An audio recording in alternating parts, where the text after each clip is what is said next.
নমস্কাৰ বন্ধুসকল, আসসালামু আলাইকুম। বিজেপি চৰকাৰ তৃতীয়বাৰৰ কাৰণে আকৌ আহিলে আৰু মুখ্যমন্ত্ৰী ডাঙৰীয়া দ্বিতীয়বাৰৰ কাৰণে আকৌ শপত গ্ৰহণ কৰিলে, মুখ্যমন্ত্ৰী হ'ল। তো মুখ্যমন্ত্ৰী ডাঙৰীয়ালৈ এটা অনুৰোধ আমাৰ তৰফৰ পৰা, সকলো জাতি ধৰ্মক লৈ যাতে আগুৱাই যায়, তেওঁলৈ এইটো কামনা থাকিলে আমাৰ। আমি হিন্দু মুছলিমটো নিবিচাৰোঁ। যিবিলাক বাংলাদেশী আছে, বাংলাদেশীক উচ্ছেদ কৰি পেলাই পঠিয়াই দিয়ক, তাতে আমাৰ কোনো আপত্তি নাই। কিন্তু ভাৰতৰ নাগৰিকক যাতে হাৰাশাস্তি নকৰে, সেইটো আমাৰ অনুৰোধ থাকিলে মুখ্যমন্ত্ৰী ডাঙৰীয়ালৈ। কাৰণ ভাৰতৰ নাগৰিকক যদি হাৰাশাস্তি কৰে, সেইটো মুখ্যমন্ত্ৰী ডাঙৰীয়াৰ সংবিধানত নপৰে। কাৰণ অসমৰ মুৰব্বী এজনে যদি তেনেকুৱা আচৰণ কৰে, মানুহেও বেয়া কয়, চবেই বেয়াই ক'ব, ভালনো ক'ত ক'ব। আমি সেইবিলাক নিবিচাৰোঁ।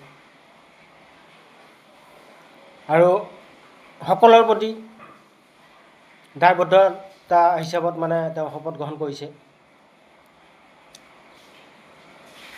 সকলোৰে কামবিলাক যাতে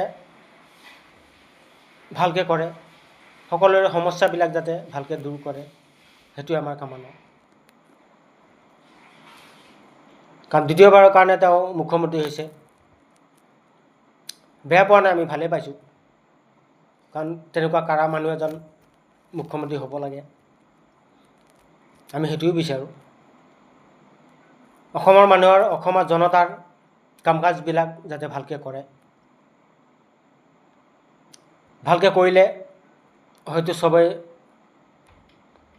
30ত আকৌ হয়তো আহিব পাৰে চৰকাৰ, বিজেপি চৰকাৰ।